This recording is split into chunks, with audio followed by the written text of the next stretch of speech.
Let's talk about advanced teachers pay teachers tips. This is for those of you who already have a store, you already have some products in your store, and you are ready to scale to the next level. I'm going to give you 10 different tips in this episode. Some of them have to do with inside of your store and how you can really scale that way. Some of them have to do with scaling beyond TPT. So let's just dive in. The first one is pretty obvious, but you need to add products. You need to continue to add products, and you need to make a system for how you are adding those products. Now that we are back to school, if you are still in the classroom, you're going to have less time than in the summer. I would sit down at the beginning of each week or the beginning of each month, maybe on a Sunday, and I would map out your goals. How many products do you want to try to create per week, per month? Try to stick to that as closely as possible. About how many hours are you going to work on your Teachers Pay Teacher store every day? Because I definitely see teachers losing steam once school gets back in session. I even have people in my program, the Resource Academy, that are now saying, like, I feel like I don't have any time to work. And I get it, because I started my Teachers Pay Teacher store when I was still a full-time teacher and pregnant, very tired. And I would make sure that I had time to work on my store because I really wanted to build my income with TPT. So maybe it's during your planning period, if that is allowed. I worked a ton on my TPT store in my planning period because I was also making resources for my classroom. And my principals were fine with that. I know that's not the case for everyone. So if that's not the case for you, or you don't have time during the school day, can you get up an hour earlier? Can you do an hour after work or after the kids go to bed? Can you have, a dedicated Saturday morning to work on your Teachers Pay Teacher store?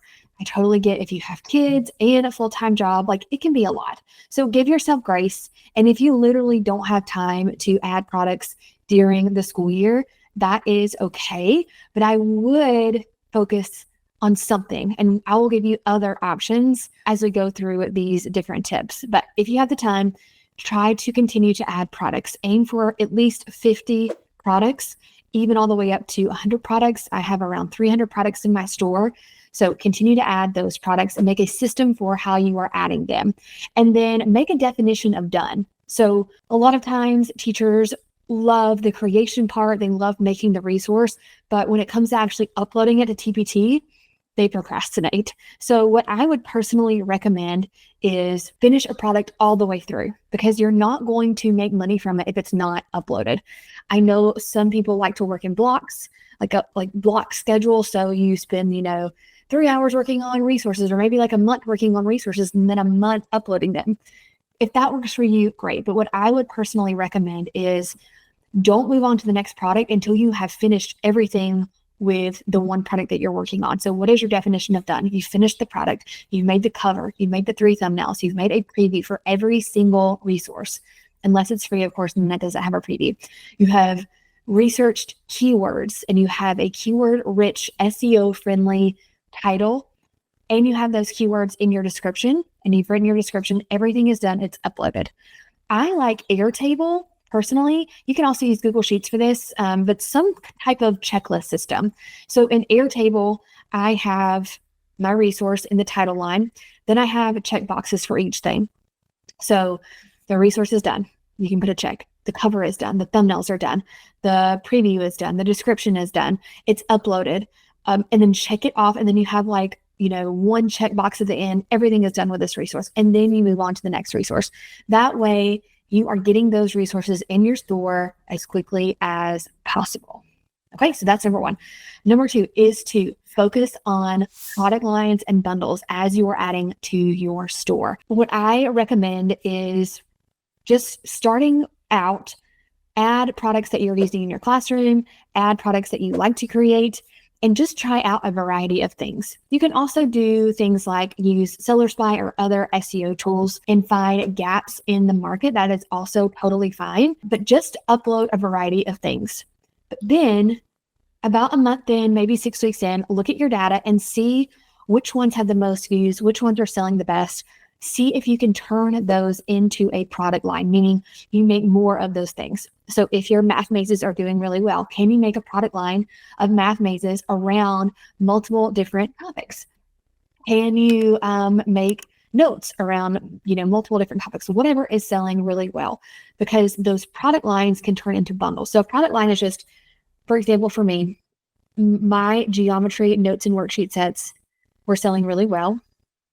And so I started making more geometry notes and worksheets. So all of those were in one product line. Then I bundled together everything in that product line, all of my geometry notes and worksheets, into a big bundle. And eventually I made a full curriculum from that. So making those bundles, making those higher ticket items are really what's going to help you have more sales, more income. The next one, number 3, is invest in an SEO tool. I have 3 that I have been using. We have been talking about Seller Spy on here, and I really love Seller Spy. There's a couple other new ones that we are testing out. We will have the links to both of those, including Seller Spy. So all 3 of the SEO tools that we have tested in the show notes. So try one, try all 3. They all kind of do different things. And make sure that you are doing research on your titles and on your descriptions for keywords, because that is how you get found in the search. You want to make sure that your titles and your descriptions are keyword friendly, are search engine friendly. Number 4 is have a monthly data check and a system for what you do with that data. I feel like a lot of TPTers agonize over the data. I see some people in my program, the Resource Academy, checking data daily and stressing about it, but then they don't actually take action on it. They don't know what to do with that data. And I talk about that in my program, the Resource Academy. We have a whole video about what to do when your data says this, what changes to make, etc. But have a plan for checking your data every month, pulling key metrics, and then what do you do with those metrics? So I'll just give you one example. I can't go over all the data in this episode, but let's say that you have a resource that has a lot of views, but a low click-through rate. Okay, so a lot of people are seeing it, but not a lot of people are clicking on it. That means that your keywords are probably good because it's showing up in the search, but you need to work on your cover and your thumbnails because the visual isn't drawing people in to click. So that's just one example. You can also track your data in something like Airtable or Google Sheets and make sure that you are doing that on a regular basis and having some time every month to revamp. So I told you in step 1, you want to be uploading, but also you want to make sure that the things that you're uploading are selling. And if they're not, then you need to take a break. Let's see what's not working.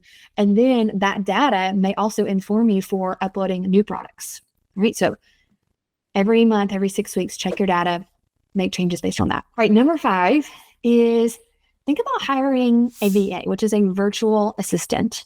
Especially if you are a full-time teacher. I know this is so hard. This mindset shift for especially teachers and probably all business owners about hiring someone is a big step because you think, number 1, you can do it all by yourself. And number 2, you don't want to pay anyone because that's losing money. But the thing is, time is your most valuable resource, not money. So if you can pay someone to do little tasks that you don't necessarily need to do, you can upload things more quickly and then make more products. So maybe you hate making covers. If you have a template for your covers and you can make a short video, something like Loom, like a Loom video, and you can hire a VA and show them what to do. And then every time you create a product, just send the product or send whatever they need, screenshots of the product, and they make the cover for you. If that's going to help you upload more quickly, then do that. It is such a huge step in the right direction, and hire before you think you're ready. Like, you don't have to be making thousands of dollars every month on TPT to hire out. You can have a VA work a couple of hours a week, and that can really boost the number of products in your store, which is going to boost your sales. All right. There are TPT VA specific Facebook groups that you can find people. I have found people in there and they are fabulous. So that is a great next step if you are really ready to take your TPT store to the next level. All right, number 6 is an email list. I had a whole episode about starting a TPT email list. I also have a program called Subscribers to Sales that shows you exactly how to start an email list specifically for your TPT store. Man, if that is the only thing that you do outside of TPT, outside of actually uploading your products, that needs to be it. That is so important to be able to get in touch with your customers or your potential customers, because there is no way to communicate with your customers on TPT. So you need to get their email so you can talk to them, talk about sales, talk about new products, talk about flash sales outside of the TPT platform. So we will put the link for that episode where I talk about starting an email list in the show notes, and also the link to my program called Subscribers to Sales. It's so important. All right. Number 7, if you have a established TPT store, you're making like 4 figures a month and you are ready to expand, then it might be a good idea to think about other platforms, especially if you already have all of your TPT listings, maybe in Airtable or one place, organized and easy to move. Think about maybe Etsy, or maybe on your own website. Like I have a WordPress website and I use the WooCommerce plugin to sell my resources. Now, I started by uploading a lot of them myself. This was back in the day, like a couple of years ago. And then recently I actually moved all of my products to my WooCommerce site, and I had a VA do that. So that is also something a VA can do. If you have all of your products in Airtable ready to go, you have the file, you have the cover, the thumbnails. As you are creating these resources, I would go ahead and do that so that you're prepared when you want to move them. And I made a Loom video for her. I showed her how to do it. And then she uploaded like maybe 100 products for me, which was a huge time saver. And I could focus on other higher level activities in my business. Another thing that you could do if you want to expand beyond teacher resources is maybe you want to, create another type of digital product that is related to your TPT store, or maybe a completely new niche. And I have talked about this before. I talked about this during the summer series about expanding beyond TPT with a digital product like an ebook or templates or a mini course. So there are so many options that you can really take once you are satisfied with your TPT income, or maybe you're just bored with TPT and you're ready to do something else. I totally get that. I get bored maybe too easily in my business because I'm doing all the things, but it's fine. You want to keep yourself interested and motivated in your business. So that's a great path to take. All right. Number 8 is use Pinterest. If you're not using Pinterest, Pinterest is probably the easiest platform to get started on as far as like outside of TPT to bring traffic into your TPT store. Pinterest is free. You can start pinning, a few pins a week. You can use Canva. If you just go on Canva and search Pinterest pin templates, there are tons out there. You can make images that go to different products in your store. Start with your bestsellers, like maybe your top 10 bestsellers, make 3 to 5 pins for each one and just start pinning them. And then once you have, some traction on Pinterest, I will say it takes about 3 to 6 months to start seeing traction on Pinterest. So maybe this is something you want to spend an hour a week on, or a couple hours a month on. If you start seeing traction, then maybe you want to automate with something like Tailwind. Tailwind is where you can schedule out a lot of pins at one time.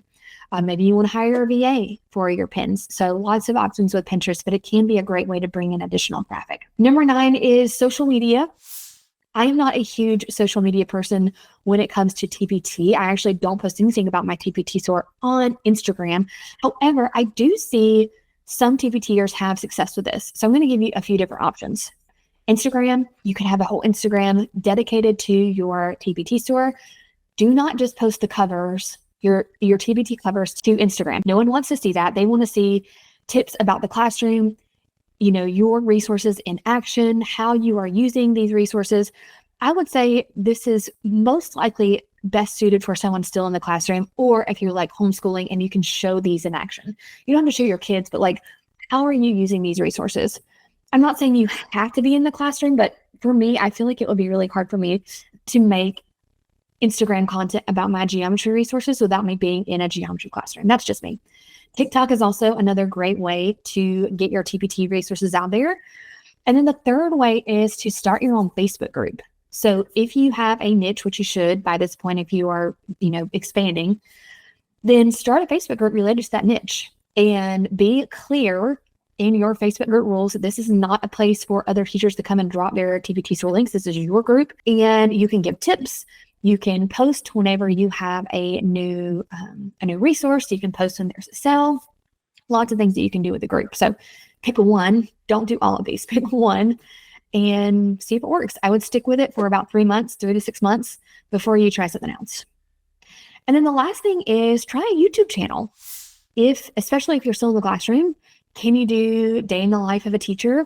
Can you show what you're doing in your classroom? Can you show tips? Another thing that you can do is if you are making like lessons, can you make video lessons to go with your printable lessons and have those be part of your TPT resource? I did this personally. So for all of my geometry and Algebra 1 notes and worksheets, I recorded myself teaching the lesson. You can't see me. It's just me talking and me writing on my iPad, going through the lesson. And this is great for teachers who are absent for sub days, if they're doing a flipped classroom, if there are virtual learning days. It was great during COVID. Oh my gosh, those resources blew up during COVID. Having a YouTube channel that directs people to your TPT resources in some way can be a great way to bring more traffic to your store. All right, so I hope these 10 more advanced tips can help you. Even if you're brand new, save this episode and come back when you feel like you're ready to give it a listen. Pick one of these things. Please don't try all of these at once. Pick the one that is most exciting to you and go all in on it. And I'll see you guys next week. Bye.